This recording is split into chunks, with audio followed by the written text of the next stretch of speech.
The sole purpose of this video is to provide a basic overview and orientation of your new apparatus. This video is not intended to act as or replace individualized driver-operator training. Individual fire departments may base guidelines, policies, and procedures tailored for best practices. Pierce Manufacturing and Hughes Fire Equipment representatives are not liable for injuries caused from acts resulting from actions inconsistent with the information provided within this video and/or accompanying manuals.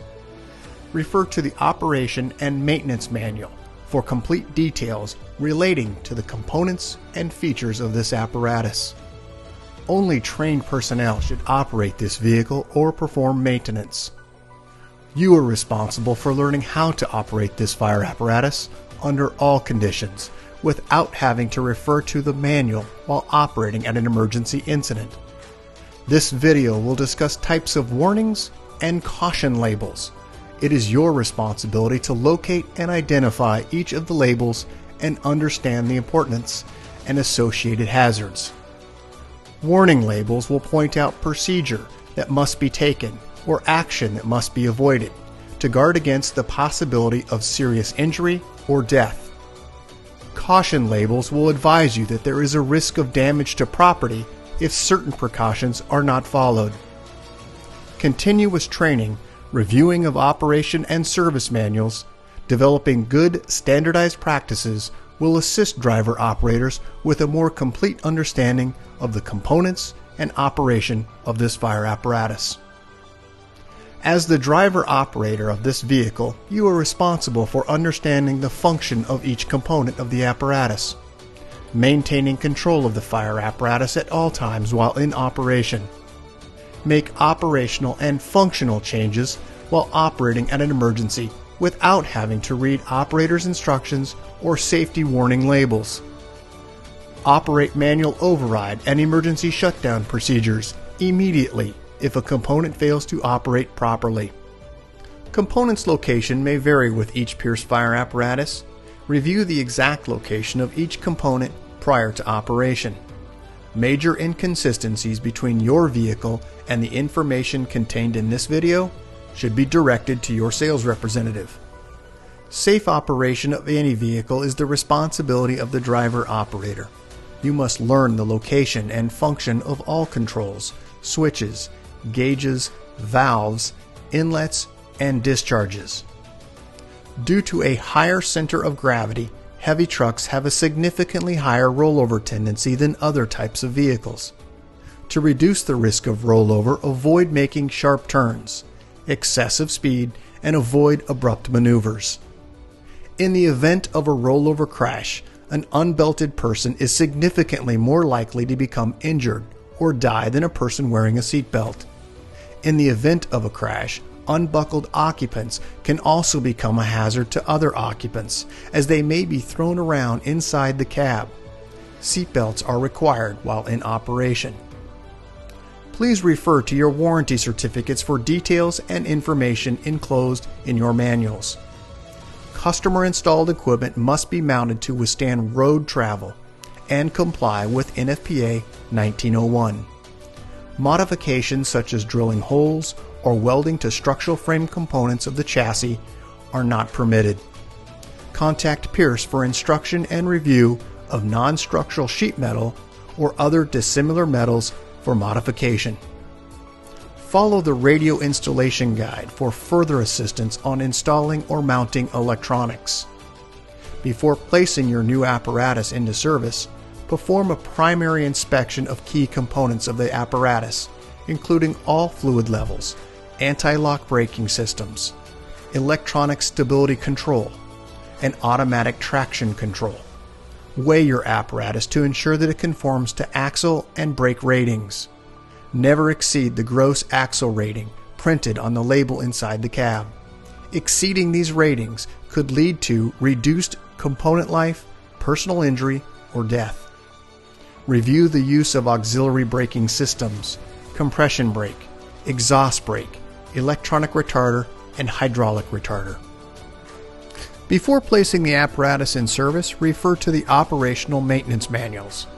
Information on the operation and maintenance functions for the components such as the pump, pressure governor, and foam systems, along with other options, is provided in either the Pierce manuals and or other manufacturer support information delivered with the apparatus. If you need more information, please contact Hughes Fire Equipment. Congratulations, Flagstaff Fire Department, Arizona, on your new Pierce fire apparatus, job number 38909. Please utilize this 5-digit job number when referencing your apparatus with Hughes Fire Equipment and Pierce Manufacturing. We'll get started on a brief orientation of your new apparatus. Starting first, under the front bumper, you'll find 2 open-ended tow hooks. These are direct pull, 6,000 pounds, are intended for operational use. On the face of the bumper, you'll find dual air horns. Just inside that location, electronic siren, PA speaker. As we move up onto the cab face itself, you'll find marker turn indicator lights on the outside edge. Just inside that location is the headlight structure housing low beam and high beam headlights. High beam is located on the inside.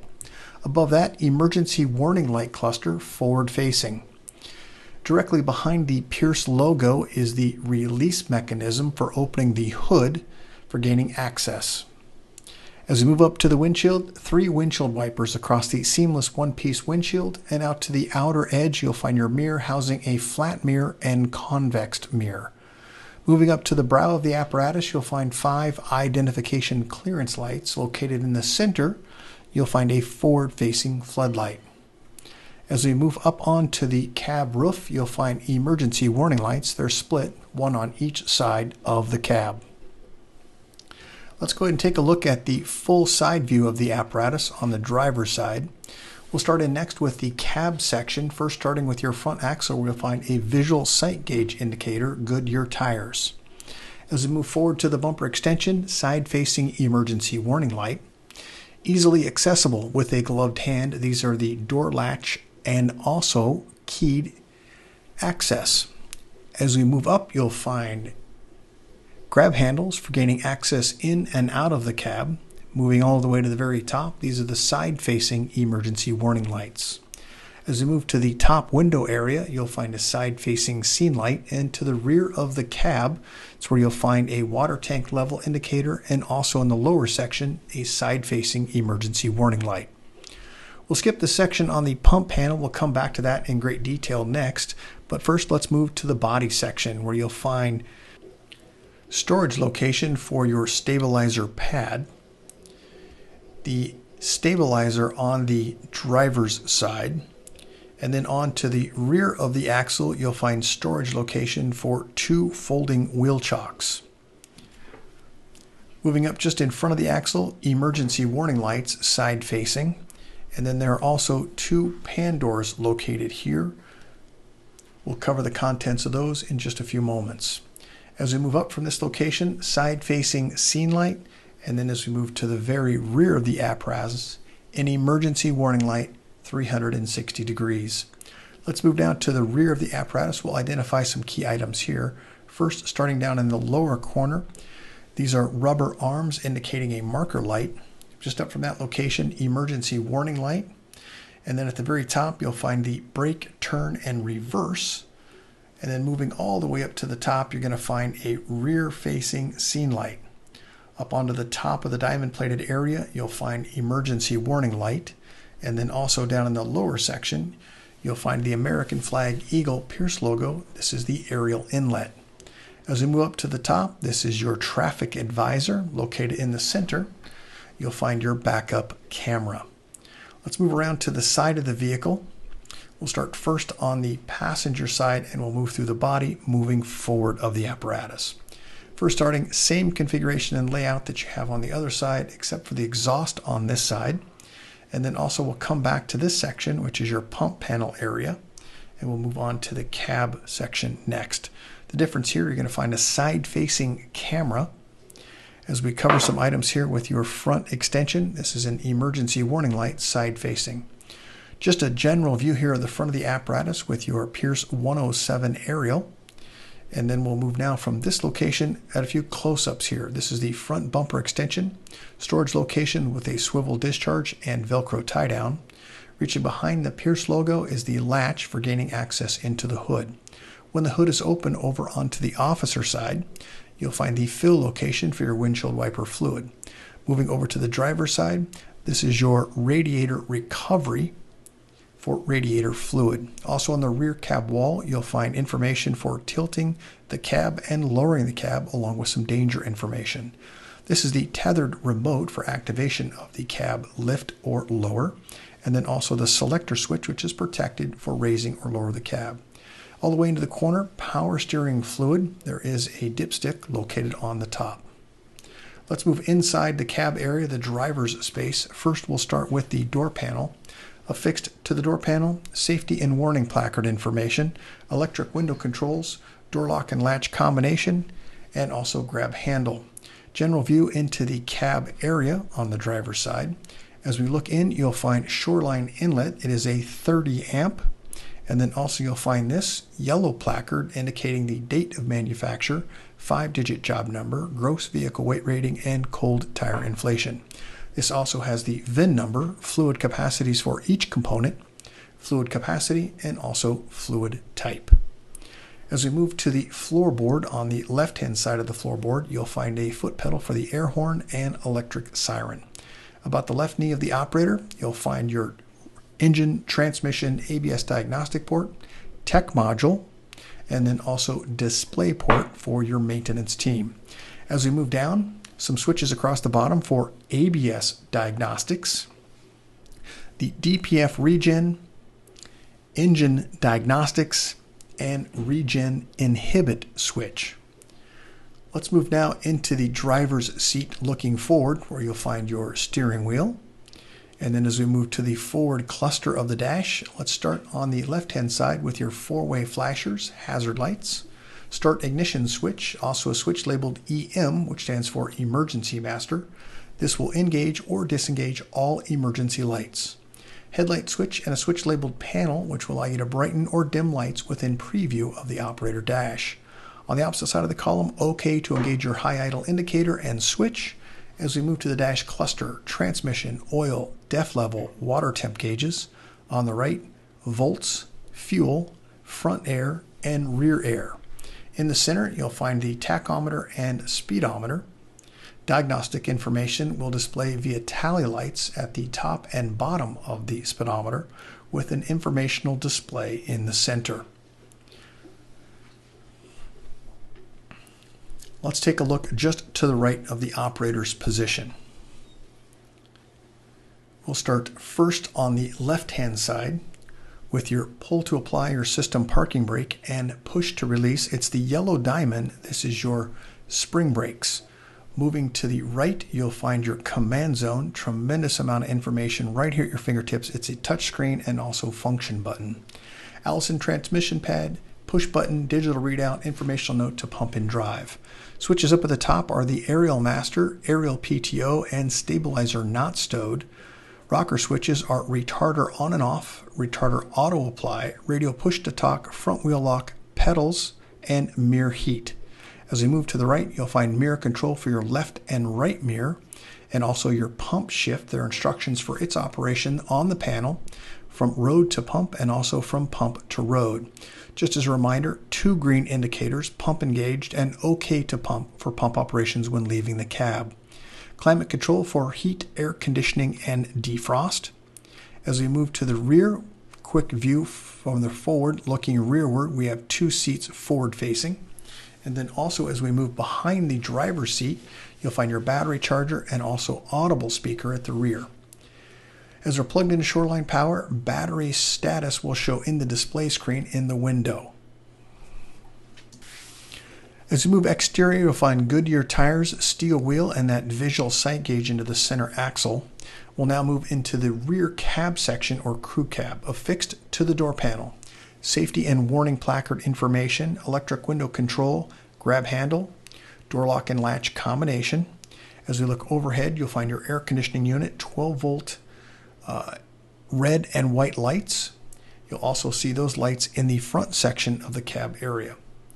As we move into the upper portion of the cab, let's go ahead and start with your yellow placard indicating the height of the vehicle, 11 feet 9 inches.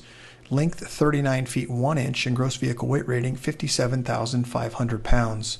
Some switches up in the front for emergency master, roof light, front warning, side warning, lower rear warning, upper rear warning, and high beam flash. Further to the right, additional switches: front flood, driver scene, passenger scene, rear scene, rung lights, and a load manager.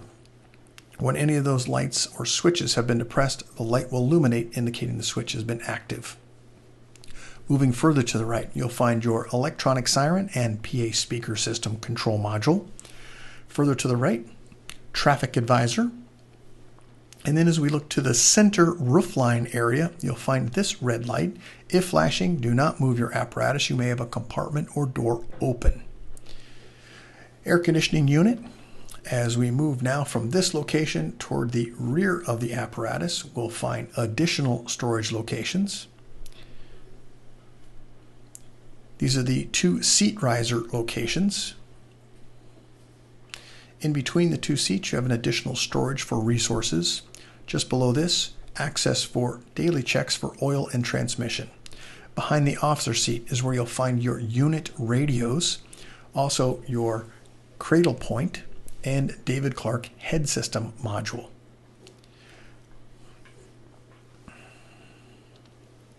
Let's take a quick look at the rear cab area, where you'll find two forward-facing seats. This is considered a clean cab. As we move to the exterior pump panel, we'll start at the very top with the crosslays. There are 3 located within this space, and also a warning placard indicating entanglement hazard because of those lines coming from a loft.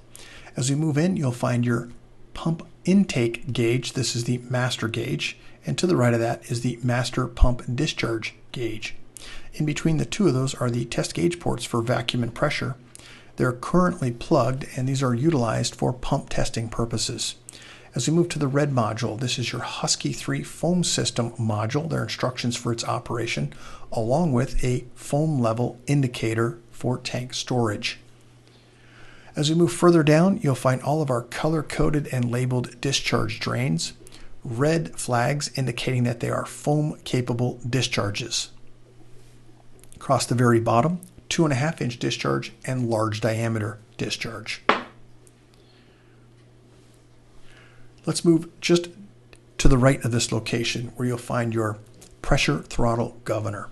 Also within this area, you'll find a black speaker. The outer edge of that bezel rotates to allow you to increase or decrease sound. Some switches, and then also a pump indicator light indicating pump OK. As we move down, you'll find the minimum operation maintenance schedule here for third-party testing, and then also the tank fill and recirculating line. As we move further down, you'll find the water level indicator indicating water level in the tank, and then further to the right, you'll find engine cooler. Just underneath that, a warning placard indicating when climbing on or off the vehicle, always face the vehicle.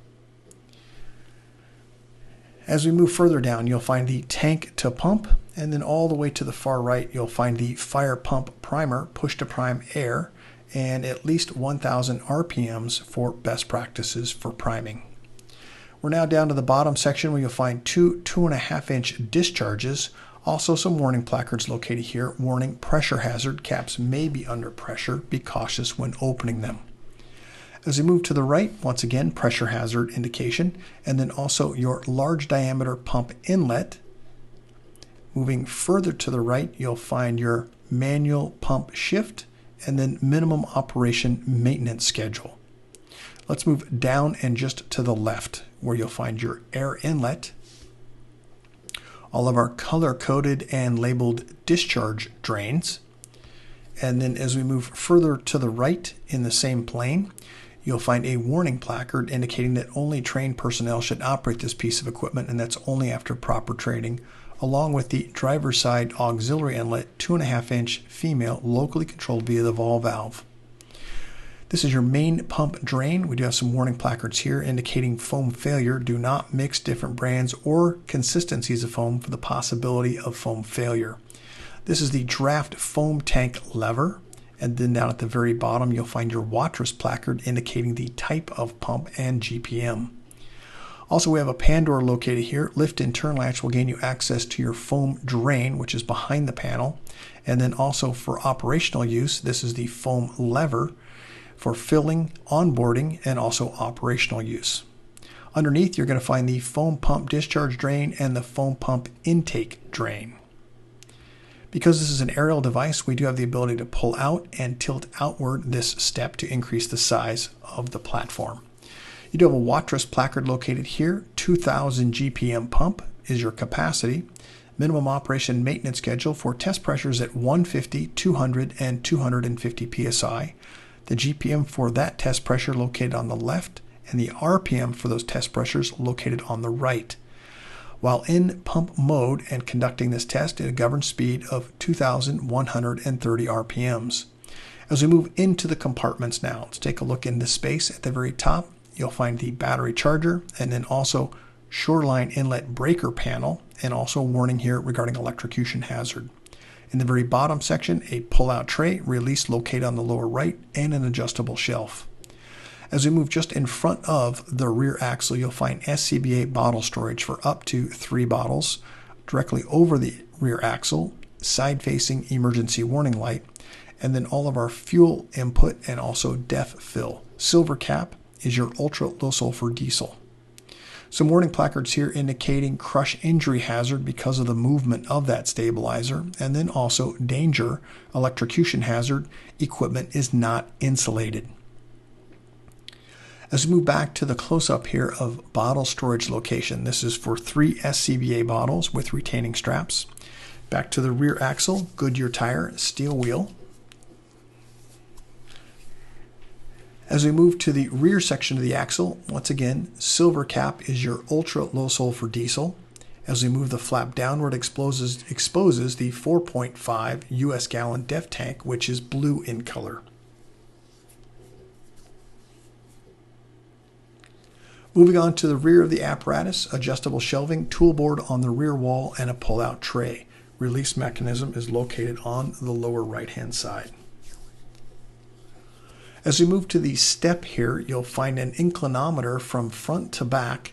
Also in the same vicinity, you'll find the hydraulic oil for your ladder, and then also an access panel down in the lower section. I have an image of that in the next picture here. This is with the panel exposed with all of your wiring and modules. Full images here of all compartments open. Let's move around to the rear of the apparatus. We'll identify a few items within this space. First, let's start in the upper left-hand corner. This is your hose storage location, and there is a warning placard indicating entanglement. As we move downward, we do have a danger placard here. Just as a reminder, electrocution hazard, the equipment is non-insulated. Ground ladders located here on the left-hand side, and then we also have them on the right side. Down in the lower section, you'll find overrides and stabilizers for the driver's side and rear stabilizer controls. Just a couple of warning placards also regarding fall hazard. Never ride on the vehicle while it's in motion. Also tip hazard when requiring to short jack the apparatus. Maintain the apparatus ladder on the opposite side. As we move to the aerial device itself, let's cover a few items within this space. Roll-up compartment door inside with access panels to the rear aerial. As we move into this space, we'll start on the upper left with a warning regarding fall hazard. Never ride on the vehicle while it's in motion. Over to the right-hand side, when climbing on or off the aerial device, you should always face the vehicle. And then down at the bottom, warning, these are intended for direct pull only, do not pull upward. Down at the very bottom, pressure warning hazard, caps may be under pressure, be cautious when opening them. The Pierce logo, American flag eagle, this is your aerial inlet. Additional warning here regarding crush injury hazard because of the movement of the stabilizers and aerial device. In behind the pan door is you'll find an 1.5-inch drain for your aerial device. And then also same configuration here, warning only direct pull on this. As we move to the panel here for access, you can see they are color-coded, indicating the function and also the indication as to what it does. The blue and green are for your stabilizers, the gray is for the aerial device, and then over on the right-hand side, you have a diverter valve. You also have some danger placards here regarding high-pressure hydraulic lines, and then also warning regarding a tip hazard. This references for short jacking of the apparatus on one or the other side.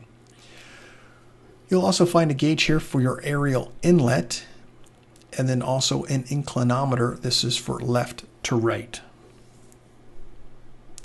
Move up to the upper right-hand corner, additional hose storage and also a warning placard indicating entanglement hazard.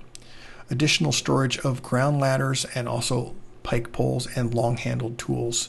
2-cup switches here for rear scene lights and hose bed lights. Let's move around now to the right-hand side. Tool board on the back wall, adjustable shelves, and a pull-out tray in the lower section. Also in this compartment, you'll find 12-volt access via barrel style. Release mechanism for that tray down in the lower right-hand corner.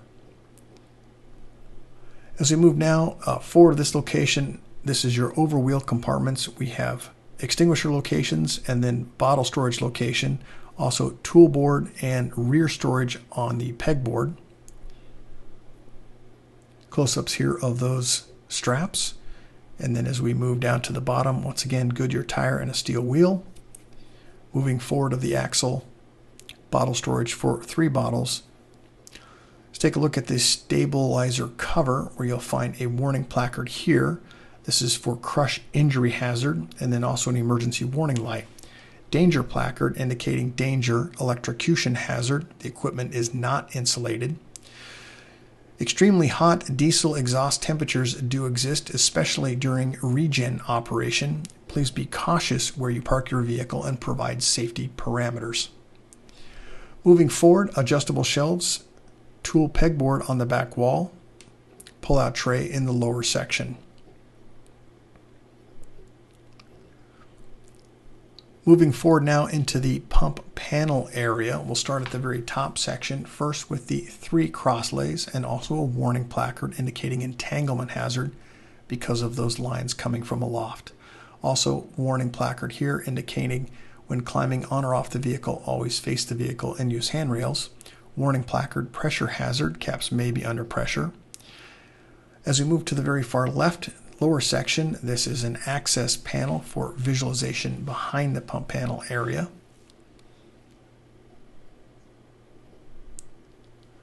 Moving now to the passenger side, 2.5-inch discharge, locally controlled via the ball valve, female. All of the color-coded and labeled discharge drains down in the lower section. Let's move now back, or I should say forward, into the cab section. This is the crew space, affixed to the door panel, safety and warning placard information, door lock and latch, and window control. Overhead air conditioning, push on and off red or white lens lights, and then also shoreline inverter outlet located here. This is on the side of the EMS compartment. Your vehicle is equipped with a TAC4 independent front suspension. We're moving now into the space for the officer seat. We'll identify a few items within this area. First, starting with the door panel, affixed to the door panel, safety and warning placard information, a grab handle, electric window controls, door lock and latch, and also an LED warning light. As we look inside the cab area, we'll start first in the upper section from the outside, working our way toward the middle of the truck. The switch panels on the far right are going to be your front flood, driver scene, passenger scene, and rear scene. Future switch locations on the bottom section. AM/FM weather band radio. Moving further to the left, unit radio. As we move down to the center section, you'll find 12-volt access via barrel style, which are 2, and also USB. You'll also find a modem disconnect, and then also around the corner, you'll find your radio push-to-talk push button. Let's move now out to the exterior. All compartment doors are open, and then we'll start at the rear of the apparatus with your ladder. Starting first on the ladder, it is a 4-section ladder. In the very base of the pedestal area and base of the ladder, you'll find additional storage location here. And then we'll move now to the ladder itself, where you'll find a warning placard indicating movement of the ladder device could cause crush injury. Then also as we move to the pedestal area, additional crush injury due to the rotation, and then also short jacking information for tip over. As we move to the forward of the pedestal area, this is the audible speaker, volume control, and push to talk for the intercom system to the tip of the aerial device. You also have warning placard information, caution, danger, located in the top lid of the section on the side. Close up here of the intercom system, we have a emergency stop button. It is the red button. Aerial speed, normal and fast. Emergency hydraulic power, tip tracking lights, and also rung lights. As you move to the right, this is your command zone, which will display all the information pertinent to the ladder information. Let's move down on the pedestal. This is where you're going to find in the lower section your nozzle control for stow deploy, stream, or fog, right, left, raise, and lower. Also ladder control for retract, extend, right, left, lower, and raise. These are the warning information placards that we talked about a little earlier. This is regarding crush injury, also generic warning placards, and then danger placards. As we move to the very front section or top section of the cover, this is where you're going to find some additional information regarding use for water weight dry and a 35-mile-an-hour wind condition, water weight charged with a 35-mile-an-hour wind condition, also the allotted nozzle positions, and then down on the very bottom some additional asterisk information, for example 1 freezing conditions, and then also to the very far left this is your NFPA standard testing for your aerial device. We do have some warning here regarding fall restraint required when utilizing the ladder, and also pinch and crush injury hazard. We're now at the tip of the aerial device. Let's identify a few of these items. First, starting with the outside of the aerial, the tip tracking lights switch. As we move just inside of this location, you'll find once again a warning regarding crush injury because of the movement of that aerial device. You'll also find waterway control. This is for the nozzle at the end of the tip. And then also you'll find the ability to stow the nozzle at a lower position than at the tip. This should be done when the ladder is stowed. Intercom system, which is passive, and also a volume control. Stabilizer is currently deployed now. We'll walk through some of these items here.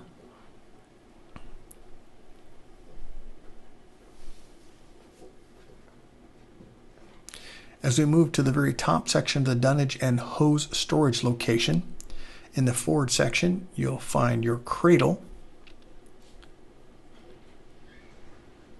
water top fill. This is just forward of that location.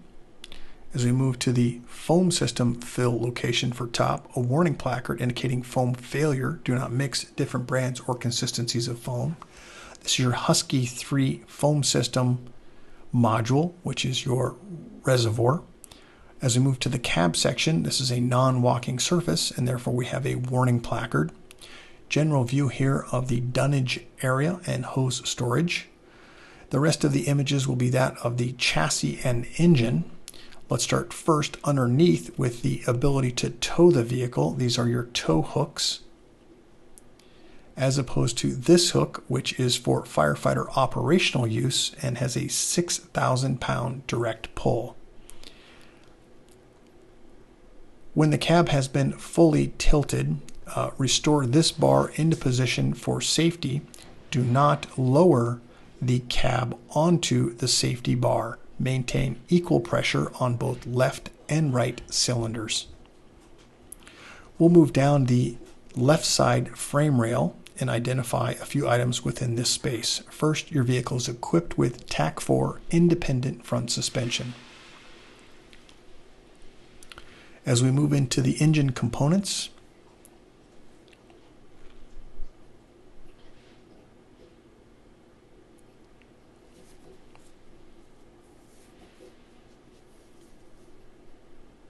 this is the battery box. Beneath that is the negative and positive jumper studs. Also to the rear, you'll find the storage location or reservoir for the hydraulic lift system for your cab. There'll be no additional audio from this point on.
Congratulations, Flagstaff Fire Department, Arizona, on your new Pierce fire apparatus, job number 38909.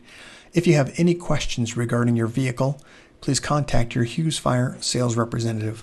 Thank you and congratulations.